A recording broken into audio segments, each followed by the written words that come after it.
Fala aí, meus preguinhos e também minhas alfinetes. Prego, para quem não sabe, é um sanduíche.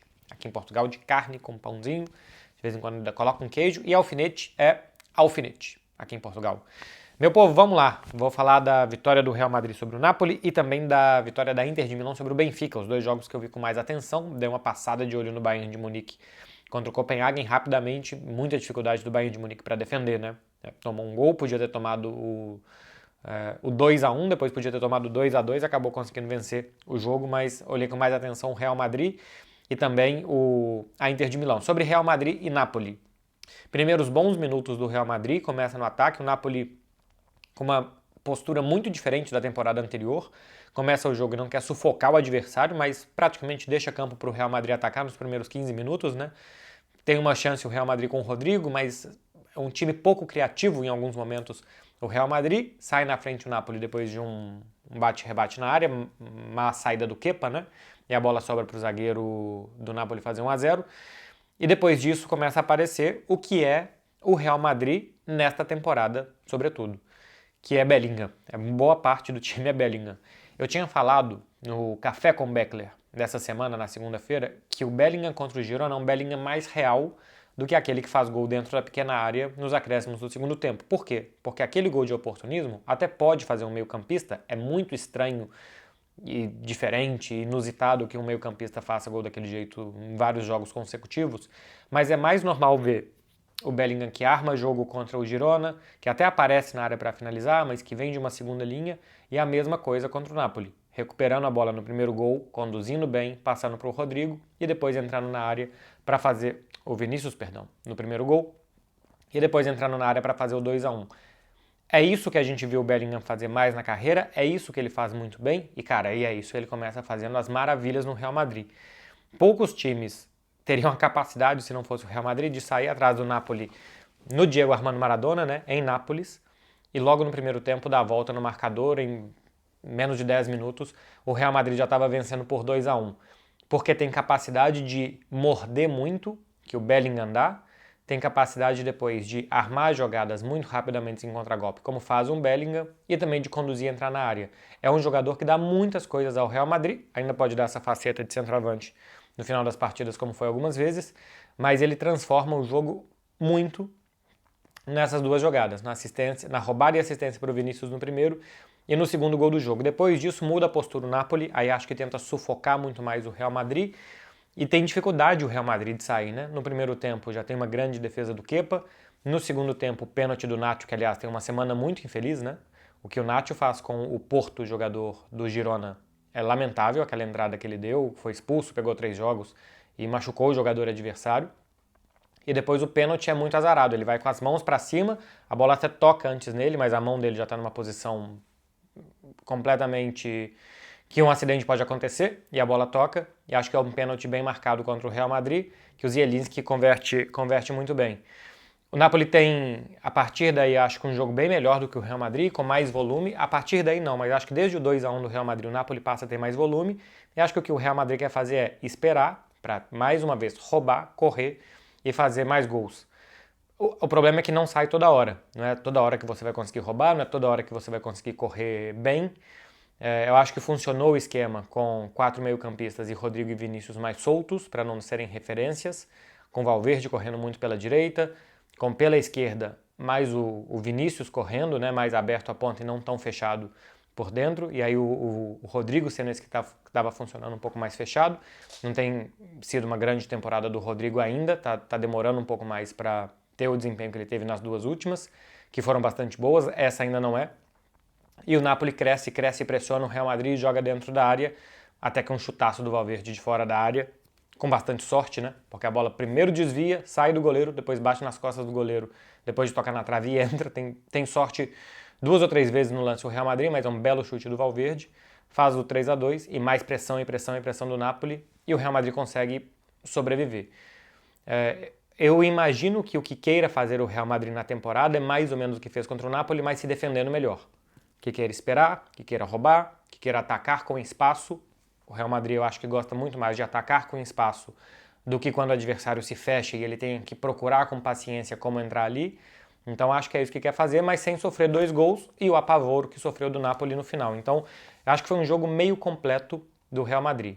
A intenção estava ali, acabou dando certo, mas concedeu demais, porque tomou 2 e podia ter tomado mais gols, e até podia ter criado mais, não criou tanto assim na segunda etapa para fazer mais gols. Eu sei que tem gente que me critica, e eu sou completamente contra qualquer crítica que eu receba, tô brincando. Eu sei que tem gente que me critica assim, porque quando o Real Madrid ganha assim, você elogia, e quando é o Barcelona, você critica mais. Acontece que se o Real Madrid jogar esse tipo de jogo 100 vezes, ele não vai ganhar 100 vezes, mas as 100 vezes, todas que ele ganhar, ele vai sair falando, ok, nenhum problema, ganhamos, era o que importava. Se o Barcelona joga esse jogo 100 vezes, ele ganha menos do que o Real Madrid, porque é um clube menos acostumado a isso, o Barcelona quer que aconteçam outras coisas no jogo, e sempre que o Barcelona ganhar esses jogos, imagina que ganhe 50 e não ganhe os outros 50, vai sair com a sensação, se no próximo a gente não jogar melhor, a gente vai perder. E eu imagino que o Real Madrid não saia com essa sensação.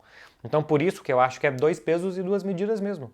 A gente mede diferente, um e outro, pelo como um se sente confortável e como o outro não se sente. Então eu acho que é por isso que às vezes, se você concede muito, se você deixa muito para o adversário, se você cria pouco, você começa a entrar mais na margem de erro. Qual é a melhor forma de ganhar?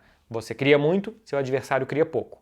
Então, do muito que você criou, vai sair dali 2, 3 gols, e do pouco que o adversário criou, vai ser sai 0, 1 gol, você vai ganhar de 2-1, 3-1, 2-0, 3-0. Essa é a lógica da coisa. Futebol é um esporte de muitos detalhezinhos, mas como que você sai da margem de erro? Criar mais e sofrer menos.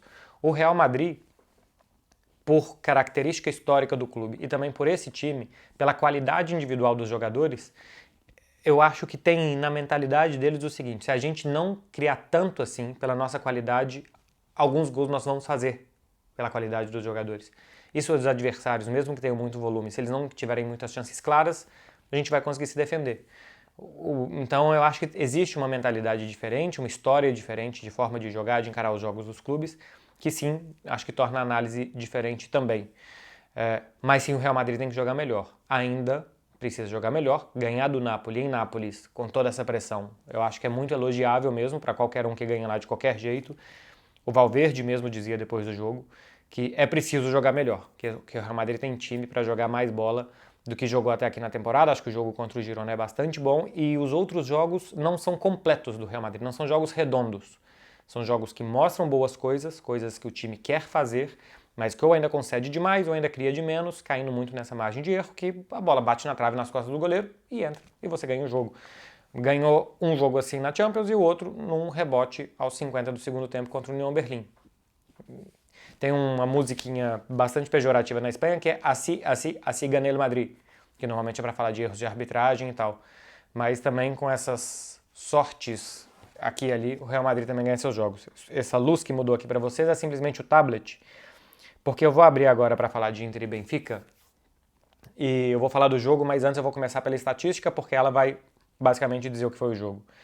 Seguinte, estou aqui com o SofaScore aberto, não vou colocar aqui na tela porque eu não vou editar vídeo, eu vou só gravar e mandar para vocês.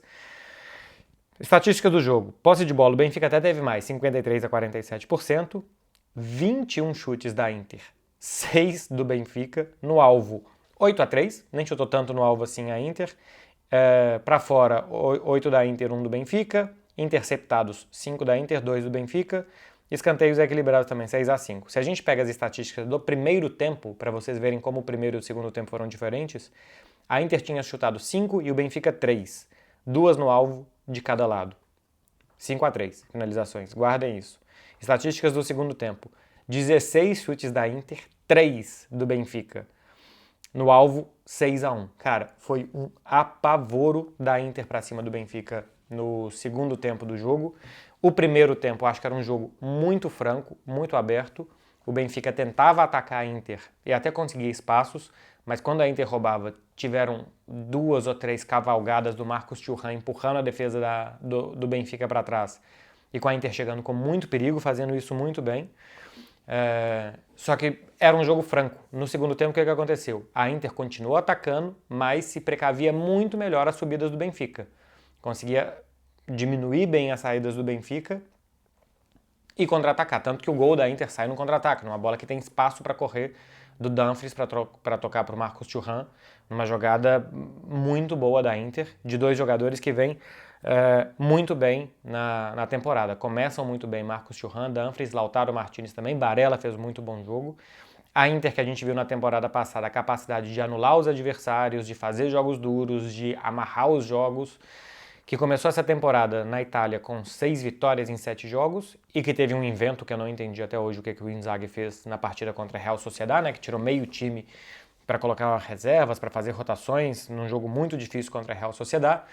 Contra a Inter volta a jogar com 11 de gala, né, jogou com Sommer, Pavard, o Acerbi e o Bastoni, Dumfries de um lado, Di Marco do outro, Barella, Çalhanoğlu, Mkhitaryan, basicamente o mesmo time da temporada passada, que só entra o Pavard e o Sommer, o Lautaro e o Marcos Thuram. Então, assim, pouquíssimas mudanças em relação ao time da temporada passada, com mais capacidade de pressionar, de ficar na frente, de gerar muitas e muitas e muitas chances de gol. Ficou baratíssimo para o Benfica essa derrota por 1-0.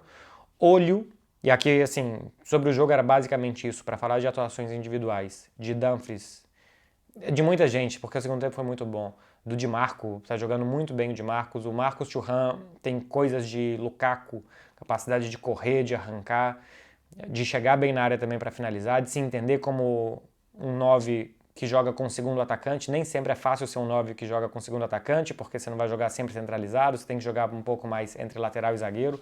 E o Marcos Thuram tá fazendo isso muito bem. O Lautaro Martinez também, que sempre foi um jogador de altos e baixos, começa essa temporada com muito mais altos do que baixos, não marcou, mas jogou bem essa partida contra o Benfica.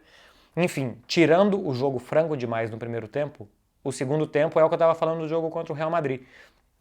A Inter deixa de criar e de conceder, embora, claras, os dois times não tenham tido, mas esse ida e volta gerava isso, para criar e não conceder.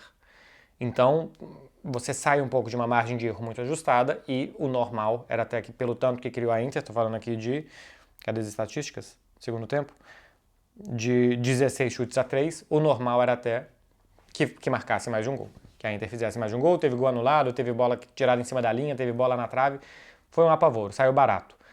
Foram esses dois jogos que eu assisti com mais atenção. Eu vou passar algumas situações de Champions sem ter visto os jogos. Vitória da Real Sociedad sobre o Salzburg fora de casa. O Benfica fica com 0 ponto, com a Real Sociedad com 4 pontos já nesse grupo. O próximo jogo é um confronto direto entre esses dois times. Quero até ver, eu não sei se eu vou achar aqui, onde que vai ser esse jogo.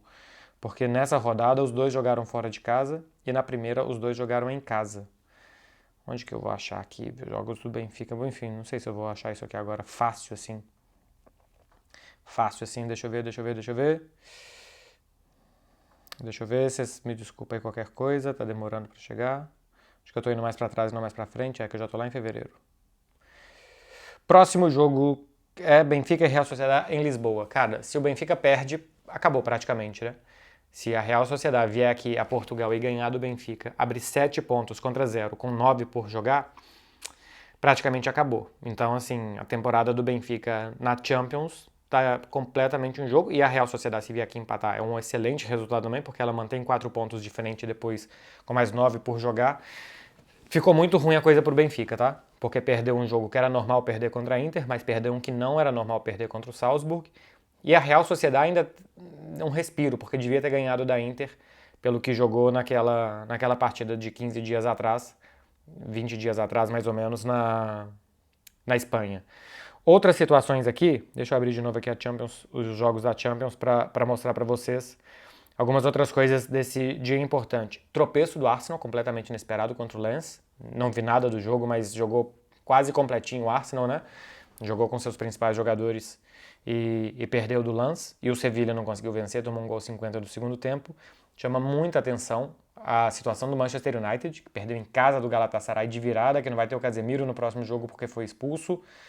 O próximo jogo é contra o Copenhagen, que deu muita luta contra o Bayern de Munique. A sorte do Manchester United é que o Galatasaray deixou 2 pontinhos também, então de alguma forma ainda pode ter luta nesse grupo.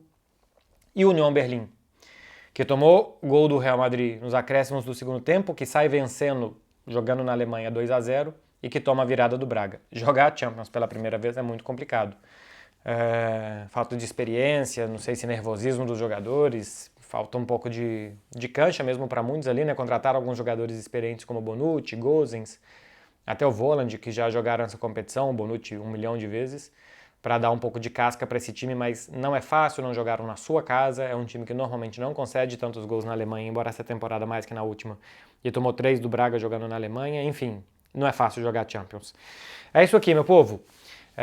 Amanhã pretendo fazer vídeo de prévia para vocês dos jogos de Barcelona, Manchester City e Paris Saint-Germain, pretendo, vou parar de prometer porque eu já prometi umas aqui e não cumpri, para dar um aviso.